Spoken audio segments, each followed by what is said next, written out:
It's time to accelerate. Hi, I'm your host, Andy Paul.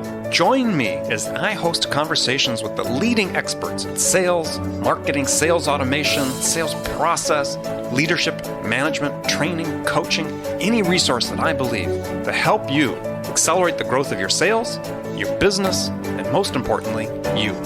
Hello, and welcome to Accelerate. Today, I'm excited to be joined by Barry Demp. He is the founder of Barry Demp Coaching and author of an interesting book called The Quotable Coach, Daily Nuggets of Practical Wisdom. Barry, welcome to Accelerate. Thanks for having me, Andy. So please take a minute, sir, fill out that sketchy introduction I had. Tell us about yourself, maybe how you got your start in business. Well, my first career was as an educator. So I was a teacher at the Philadelphia public school system, and I come from a family of teachers who just simply love to learn. So I simply did it my way, which was to become a science teacher. So I had some very influential professors and teachers along the way that inspired me to both love to learn and also help other people. I did that for 2 years in the Philadelphia public school system, and I transitioned into the pharmaceutical industry, which is where I developed my sales and marketing efforts. So I worked for a company called the Upjohn Company, Sure. which was based in Kalamazoo, Michigan. And I had about 6 or 7 jobs with Upjohn in sales and marketing and advertising and product management for a 12-and-a-half-year period. In 1992... So before we move on, what were some of the products you were selling? Well, we were selling things like Motrin and Cordaid and Unicap vitamins and Kaopectate and drugs for diabetes, drugs for infections, things for acne. Even Rogaine was one of our products for hair growth. So you were never tempted to use it? Well, unfortunately, I was the poster child for before because I lost my hair at the ripe old age of 23, 24 years old. Wow. And that was way after there was anything to keep. So Upjohn, now I'm trying to remember. Did they get consolidated with somebody? Absolutely. Just when I took a buyout in 1992, they merged with a company called Pharmacia. And not too long after that, they became part of Pfizer, which is a couple $100 billion company based on the East Coast. Right. 1992 was a pivotal year for me because I was inspired by the Olympic Games in Barcelona to pursue my coaching career. At the time, they did a little documentary on the Olympic Village, and it turns out there was about 5,000 athletes and 2,000 coaches. And I figured if those athletes were pursuing gold medals, why not bring this idea of coaching to the business world? And that was an epiphany that started roughly 24 years ago, and I've been a coach for 24 years. Huh. So you work with a lot of entrepreneurs and service providers. I mean, people who don't necessarily have support systems, let's say, within organizations. And yet, it's funny. It seems like there's a lot of literature being written these days about the growing awareness of the need for managers to be coaches. So why does this seem to be, why is this epiphany for many of these people seem to be happening now? When to me, it seems like, hasn't coaching always been an integral part of managing? That's a really great point. When I was starting my career, my manager at the time was very coach-like. And I'm 59 years old. And back then, it was really important to groom and develop and bring out the best of your people. And at the same time, the management theory of the time was a little bit more, that theory X, theory Y, and a little bit more of a taskmaster approach, a little bit more of how do I get my people to do what I want them to do. MBO, management by objectives. Yeah. So with the younger generations, Generation X and Y, and the new millennials and so on, those people will simply not tolerate organizational cultures that are top-down and a little bit more aggressive in their approach. So a coaching approach, which is somewhat of an inside-out approach, which facilitates bringing forth and bringing out of people their very best, is far more engaging, far more empowering, and that seems to be the way things are going. So, even in the automotive sectors, that old school of top-down is not working anymore. And here in Detroit, new management theory and a far more empowering culture is the way things are headed for the better. So if you were to break that down then, so what's the difference between managing and coaching? Well, the idea of management is simply this idea of it's kind of the tool that produces results. We can manage old school, like managing people's behavior. But on the other hand, if we manage people's promises, so what that means is basically leadership is a precursor for empowered management. And if we align on our future and we commit to being in action to support that future, this idea of coaching supports people in pursuing both an authentic journey for themselves as well as an authentic journey and accomplishment for the organizations that they work for. Okay. So, I mean, I'm thinking about that. There's a lot to absorb there. So, again, if you had to really summarize, so management versus coaching. Coaching, you're talking about. So if you look at the Olympic model of coaching, the coach works and partners with that athlete to bring forth and bring out of them their fullest potential. So a good portion of that engagement is this inside out, fulfilling the possibility of that athlete. Well, so let's talk about that inside out. So what do you mean by inside out? Well, discovering your strength, expanding on those strengths, being more self-aware, exercising and stretching and going beyond based upon what you're committed to and so on. Realizing a level of potential that lies within us that is somewhat kind of hidden for many of us. And that's a very engaging and exciting place to be. So really good coaches, bring forth and bring out of people their fullest potential in a very authentic and genuine way. And that's generally regarding as a very enjoyable process. Management is this idea of, in a coaching relationship, people are self-managing. In other words, they promise to be in action to fulfill and pursue a future that they're committed to. So in many ways, they're self-managing. They promise themselves what they're going to do and what they intend to achieve, but they're empowered to make those promises because they fundamentally are leading themselves to the future that they desire. Mm-hmm. As opposed to old school management is, I have an objective, I know where I want you to go, and my job is to get you to go where I want you to go, whether you really want to or perhaps not so much.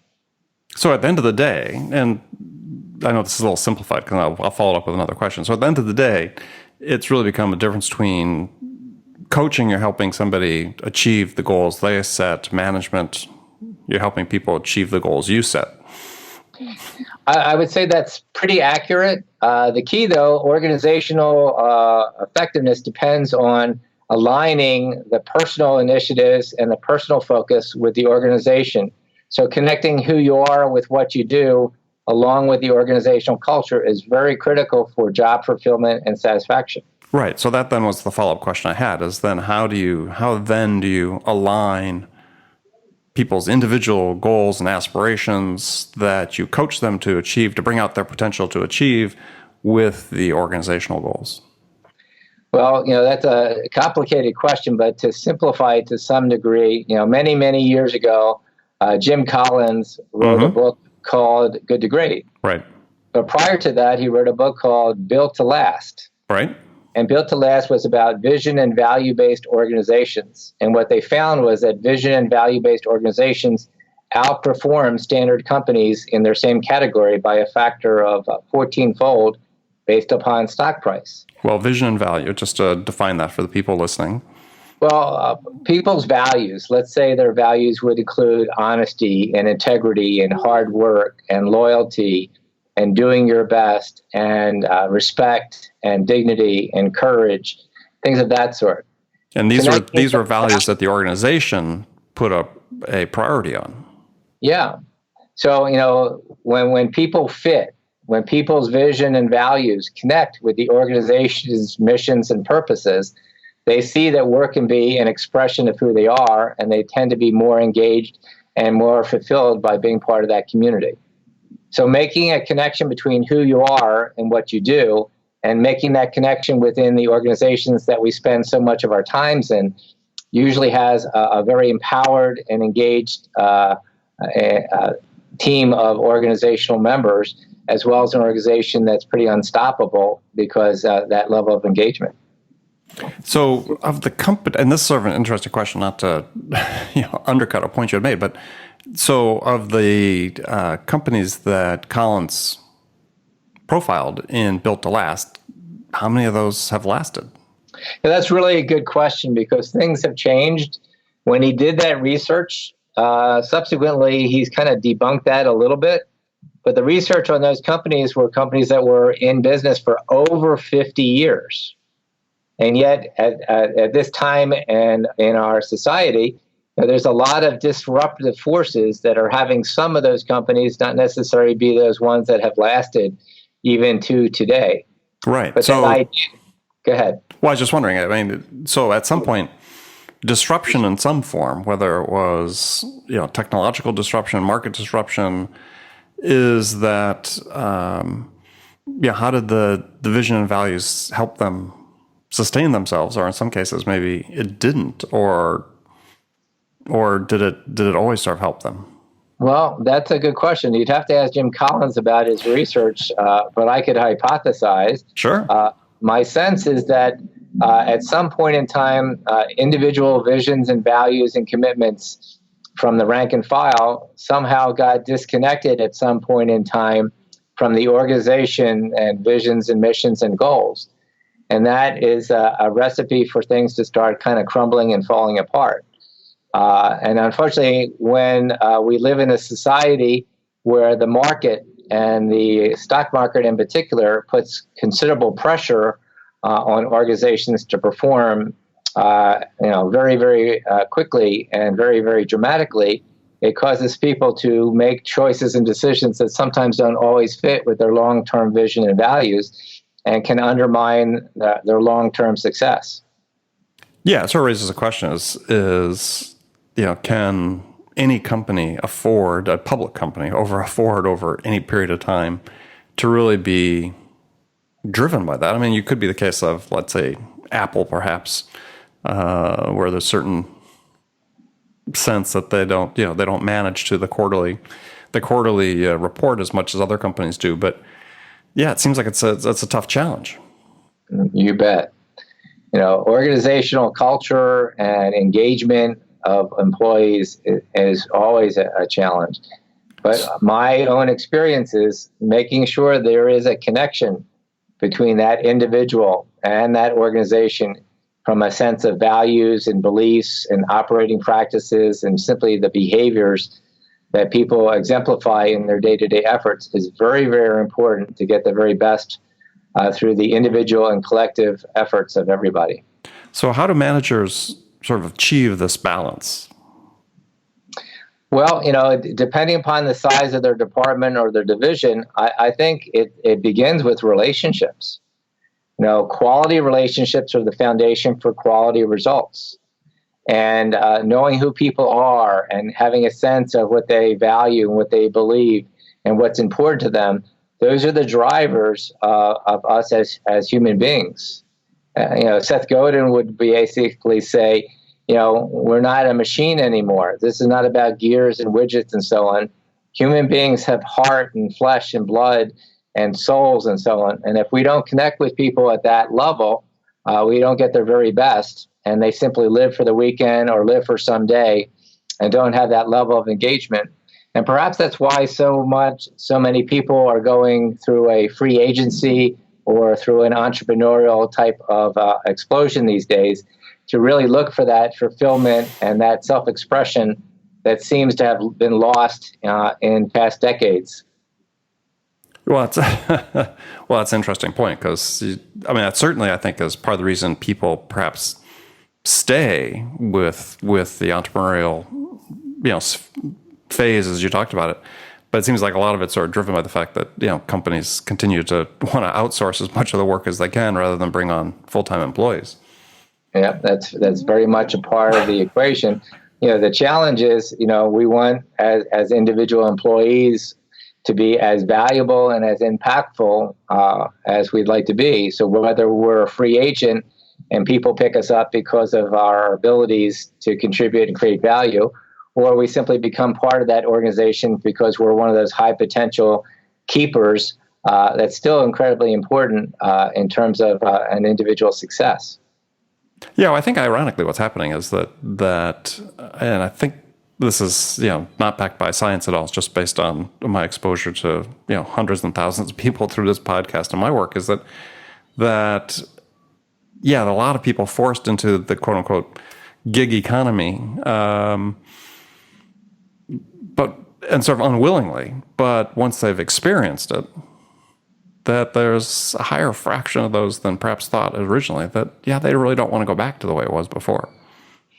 Well, that's a good point. I think a big overriding question that people are looking at more and more each day is, what is my life all about?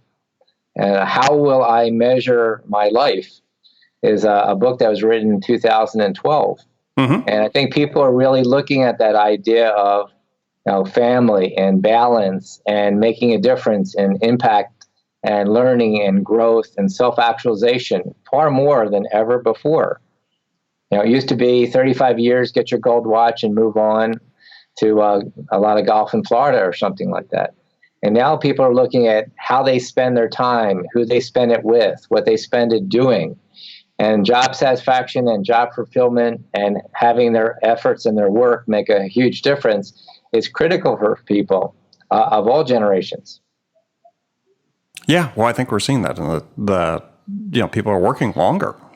It's one of the issues that we talk about relative to the collision of the boomers and the Gen X and the millennials in the workforce is that the boomers aren't disappearing the way that previous generations did when they hit 60 years old or 65 years old. Well, I guess 60 is the new 70 and 70 is the new 80. And my father just turned 90 years old, and he's still pretty damn engaged in his efforts and his learning and his growth. So he's not finished yet. So he works out every day, and he's trying to keep his mind active and so on. And he engages in brain puzzles and all kinds of other things. And I think that engagement in life is very important to longevity and satisfaction. Yeah. Well, I think my point was in the economy is that, the boomers aren't disappearing out of the workforce. And, to your point is, 60 may be the new 50, going the other direction, right? Is that, people that previously had thought, even in whether it's there as employees or as, part of the quote unquote gig economy is, people are going through career reinventions at 55, 60 and so on that, are really extending their place in the market for, 15, 20 years. Well, I tend to think that's pretty important from the standpoint of we don't want to lose what sometimes is referred to as deep smarts. The baby boom generations and even people beyond that have a considerable amount of wisdom to share if they can operate and collaborate with other generations together, as opposed to just putting people out to pasture. The automotive industry lost a lot of well-seasoned and very bright people when people moved on and took buyouts and so on, and they weren't necessarily the better for it. Yeah, though in some cases you could argue that some of those people left were those that helped create the issue in the first place. But so I want to talk about your book, The Quotable Coach, because I really enjoyed reading it. And, to me it's I don't know, maybe you tell us why you wrote it. I mean, to me, I saw it as a motivational, sort of inspirational book that, people could pick up and find something in it to help them, confront a challenge, overcome an issue in their lives, and so on. Sure. Well, I actually wrote the book started writing my blog, I should say, about 6 years ago. And the purpose of writing the blog was I often use my quotes that make a particular point to cement a lesson in a coaching session. So I might say, when patterns are broken, new worlds will emerge. And virtually every one of my clients wants a new professional and personal world to emerge, and they need to be open and receptive to doing things in new and different ways. So I see quotes literally as a nugget of wisdom. The challenge that I saw in the marketplace is that people simply send those quotes around and just leave it at that. And I thought perhaps interpreting and digging in and exploring, or perhaps telling a story about that quote, and then giving the reader a way to apply that through an exercise or a question would be a way to make coaching far more available to a larger audience. So as a reasonably busy coach, I might work with 20 to 30 clients in a given week. And yet I do believe that coaching is a support structure to help people be successful, throughout the world. So the idea of the blog was to make it available for people who may not be able to actually afford or engage a coach on a one-on-one basis. And we've been fortunate, we have about 7,000 to 8,000 web visitors. We have over 1,800 daily subscribers all around the world. And they get their little nugget in the morning, and they get to apply that in their world, for free. So the idea was to make a bigger dent in the universe, to bring coaching to more and more people, and so on. The book is simply a year's supply. So there's 365 quotes and commentaries and exercise. My own experience of blogging and reading blogs is you got to get to the point pretty quickly. So the nature of the Quotable Coach is most posts can be read in well under 60 seconds and many in 30 seconds. So that's about all the time that in our time-starved world that sometimes people will give you. So we write it Monday through Friday, and it's been up and going for about 6 years. Yeah, that's before. I really like it. And the thing that really sort of strikes me, especially going through the book, is that, the human experience hasn't really changed a lot over the last several thousand years. And I think that's something that's really important for people really to understand, is that, we tend to think that, our experience in this world, given the influences, and it's so different than, certainly any other world or any other point in time that's preceded it. But the fact is, as humans, our reactions to it are the same. We still have the sort of the same worries, same concerns, and so on. And I thought that really comes out in a lot of the quotes you have. And I think that's really an important lesson for people to learn, is that we've been through this. There's people that can offer wisdom and advice that can help you. Whether it's Buddha or Gandhi or Mother Teresa or Albert Einstein or William Shakespeare or Socrates or Plato, like you said, all of these people have been, human beings living on this planet at different times. And what we think about and our ability to be self-aware is a critical component to, fulfillment and happiness. And I think the nature of this book is it makes it far more intentional and far more accessible for people to tap into that universal humanity that, as you said, has been going on for thousands of years, and realize that other people looked up at the stars, thousands of years ago and thought about, what's this all about and what's important and so on.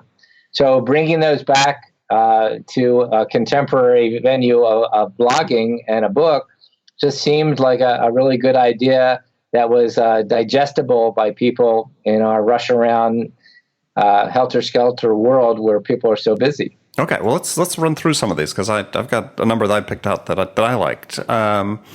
And yeah, because this sort of comes from both a personal aspect, comes from a sales aspect, just career aspect in general. So the first one that I liked, and a couple that were early in the book, one that says, quote, "You're more likely to act yourself into feeling than feel yourself into action." That's from Jerome Bruner, who's an American psychologist. Why'd you choose that one? Well, this whole idea of motivation and movement and momentum. So, it's kind of like that person who wants to stay in bed and not go to the gym or not work out. There's something to be said, though, when you're in action, when you're moving, that seems to generate a level of energy that is easier to continue. So something in motion stays in motion. Something that stops takes a lot of energy, and so on. And feelings are connected with movement and momentum, so to speak. So simply getting in action, starting something, putting that first step out there allows the second step to be that much easier. Well, and I think that for me, one of the key things about this was really this whole issue about motivation. Motivation, I was talking to somebody about this in a previous guest on a different show, is that people confuse motivation with inspiration. And they think that they can be externally motivated where really motivation has to come from within. Absolutely. And I think that this really speaks to that, is that you have to act and then you'll feel motivated and not that somebody's going to motivate you to take action. So I like that one. So another one that somewhat along the same lines, and a couple of these that you had in here that really speak to me, because it's one of the issues I see so often with certainly in sales. And this is from James Allen, English philosopher, who wrote this well over 100 years ago, that, quote, people are anxious to improve their circumstances, but they're unwilling to improve themselves. They therefore remain bound or stuck, if you will. So, I mean, to me, that's such an important one, is, people think about wanting to be better, but they don't take the steps to do it and to improve themselves. And I see this all the time in sales, is, people just don't invest in themselves. Yeah, I would agree completely with that as well. That phrase, wherever you go, there you are. But there you are with your inner voice or your inner world or your mental models or your paradigms or your beliefs. And they color your world. And, the real question for me is, we can be very, very self-determining in many ways versus being a victim of our world. If we want something new and different to happen, we have a lot more influence and control than we probably think. Well, we probably have absolute control over it. Absolutely. And again, there's lots of examples where people are in the blame game and pointing to other people why their lot in life isn't what they want it to be. Yeah. No, I thought that was a good one. And again, think about this. It was written, 120 plus years ago. Another one written comes from even longer ago. And this, we talked about sort of eternal human condition, written by Seneca the Younger, who was what they call a Stoic philosopher back around the 0 AD and a little bit before, which was his quote, "Don't stumble over something behind you." Well, this idea of, where do we live? Many people live somewhat in the past with thoughts of regret or what happened. And those past-based events or experiences or feelings or thoughts color their world in the moment. Other people live in the present, which is what a lot of people would say is the place to be. And then thirdly, some people live too far into the future where everything is a pipe dream and so on. So the real question is, if you could do anything about your past, if you could undo it, if you could unblow up a bomb, that would be a great trick. But unfortunately, we cannot. The real question is, how do we reconcile things that have occurred in the past and actually move on to be present in the moment and step into our future? Yeah, I thought it's a good one. Yeah, so many people held back, and I know someone that fairly close to that, just stuck in the cycle of sort of self-recrimination about things that happened before that's preventing them from moving forward. And that one really spoke to me. So another one I really enjoyed was from Goethe, another 19th century author, which is, quote, "Death is nature's advice to get plenty of life." Well, if you actually do the numbers, and if you were, let's say, 83, 84 years old and count up the number of days, it's somewhere around 30,000 days. Mm-hmm. And if you look up the number of months, it's probably 4,000 months. And if you really get down to, and so on, it's like, well, it's finite. One of the quotes or phrases I like is, life is like a toilet paper roll. The more you get into it, the faster it appears to spin. So, as you interact with people at different points in time, when you're young, you think you have an unlimited amount of time. And then we become more and more cautious about how we spend our time, who we spend it with, and we're not so willing to waste it. Now, a toilet paper roll has lots of sheets of paper on it. And if you had 1,000 sheets, you'd be careful how many you would use on a shitty job or a shitty relationship. You'll excuse my language. No, it's a good way to tie the metaphor together. There you go. Yeah. No, life is short. Yeah, you want to make the investment now. Take the action now that'll help you live it to the fullest and get the most out of it. Which sort of led to the next one I like, which is from Ralph Waldo Emerson, who I quote frequently in the show. He's one of my great sources of great inspirational quotes. And his was, and it speaks specifically to what you do, which is, our chief want in life is someone who will make us do what we can. I happen to be a parent of a 31-year-old son and a 29-year-old daughter. And I don't know any parent who isn't highly committed to the growth and the development and happiness and success of their children. Mm-hmm. It's where we really fundamentally take a stand. We'd even give our lives for our children. But that ability to take a stand for other people is a remarkably powerful place. And I think the coaching profession is a profession where we can take a stand for many people in our communities, many people in our organizations. And having a person stand for our greatness, our potential, our possibility is a remarkable thing. And when we do that, we find courage and capacities and strengths within ourselves that can surprise ourselves and contribute to the world. Exactly. So another one, moving on, was, I like this one about, this was from an anonymous or unknown source, was, if you chase two rabbits, both will escape, which to me was about the value of focus, right? You have to focus on what is important, and you have to make choices. You have to prioritize. Absolutely. What are those priorities? What are those values? What are those priorities? Today, it's not uncommon for many people to multitask. But when they're in two different places, they're in neither place, so to speak. Mm-hmm. So, be full and present now. So people who are the most productive, people think they are multitaskers, but actually that's untrue.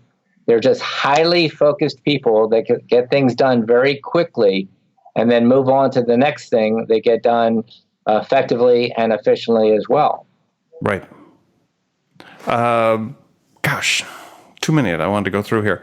I like this one from Marcel Proust, a 19th century writer, people know, and remembrance of things past, Swan's Way, so on, saying, instead of seeking new landscapes, develop new eyes. Well, that's one of my favorites as well. And it really points to this idea of human beings have the ability to perceive. And we've all heard the phrase that perception is reality. And it may sound a little corny, but if we could perceive things in multiple ways, we could create new realities. Abraham Lincoln once said, I don't like that man. I need to get to know them better. So he was willing to be open and receptive and try on and look for what was good and valuable instead of being just critical or judgmental. So having new eyes and seeing the possibility in people and things allows a lot more possibilities to emerge. Exactly. And I think it's also, to me, it was saying, there's new ways to solve existing problems. And I see this sort of an issue all the time with salespeople is that, they are dealing with a prospect and they say, well, this prospect's just like this other one that I dealt with before. So this is how we're going to solve that person's problems. And then they'll be mystified as to why they lost the deal. And if they just open their eyes, as they said, instead of seeing this as, look at more as with a fresh insight, fresh perspective, change the paradigm of how they're viewing the world, then it opens up new vistas for them. Again, you're pointing to the incredible importance of relationships and the ability to connect and relate to people as a unique individual and be open and receptive to being a little bit surprised versus, that phrase, I know, it just means you stop listening. Mm-hmm. I know what you're going to say. I know what you're going to do. I know how you decide things. What if we didn't know? What if we were more curious and explored and they could actually tell us? Right. Yeah, very interesting. All right, we could spend probably a whole another 2 episodes talking about interesting quotes from that and what they mean. But now we move on to the last segment of the show, Barry, where I've got some standard questions I ask all my guests. And the first one's a hypothetical scenario. And in this, you've just been hired as the new VP of sales by a company whose sales have stalled out. The CEO is anxious to hit the reset button and get sales back on track. So what 2 steps could you take in your first week on the job that would have the biggest impact?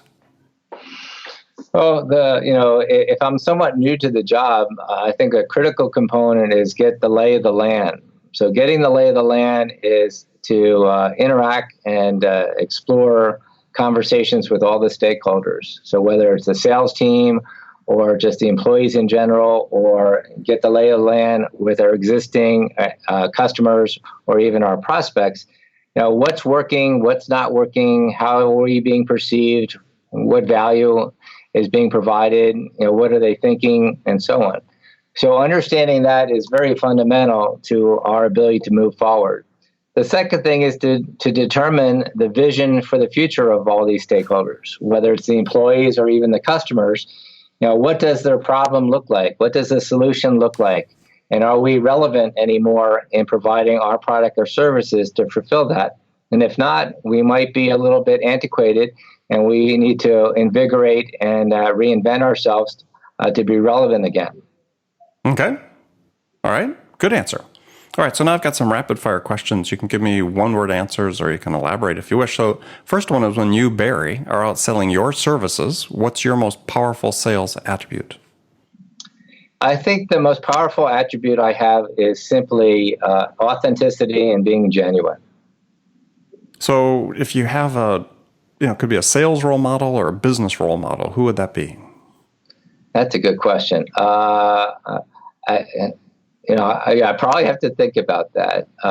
When I look at role models, I simply look at people who walk their talk and who have integrity, who have a level of sincerity, but also have a level of courage to stand for what's important and what's valuable for themselves. So I don't think I can give you a single person, but I can say, these people have integrity, they're honest, they're hardworking, they're open-minded, they're creative, they're respectful, and bold in their efforts. But it's like a composite of many people. Okay, that's fair. So other than your own book, what's one book that you'd recommend every business person should read? Wow. I'm kind of a book addict.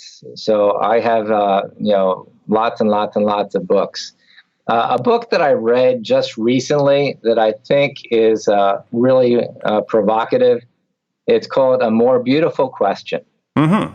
And I think that's very, very consistent with this idea of coaching and engaging people, because it's through our questions that we explore where we are, where we're going, what's possible for us in our professional worlds and our personal worlds, and so on.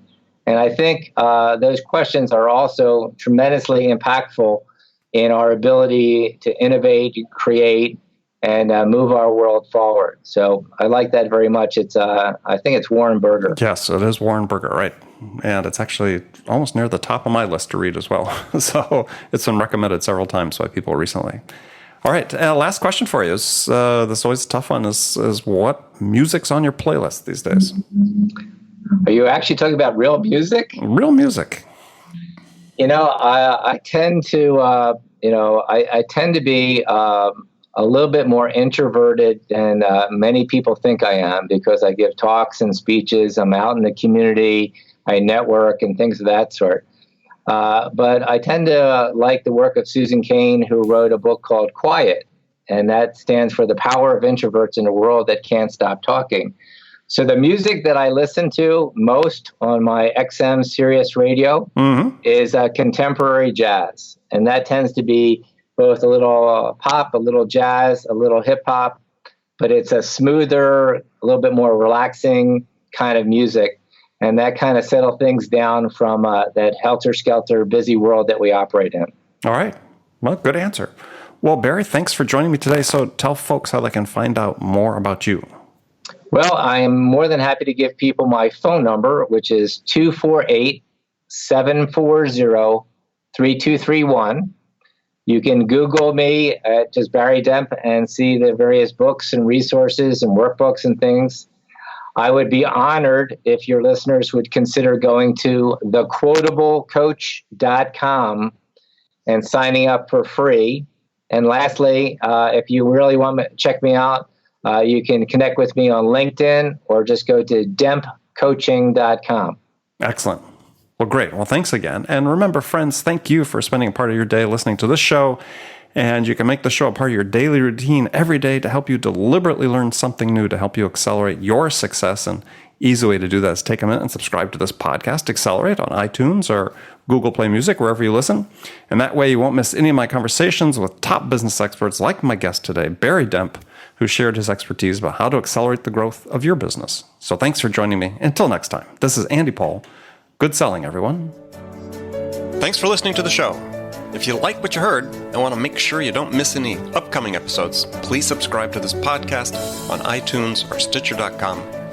For more information about today's guest, visit my website at andypaul.com.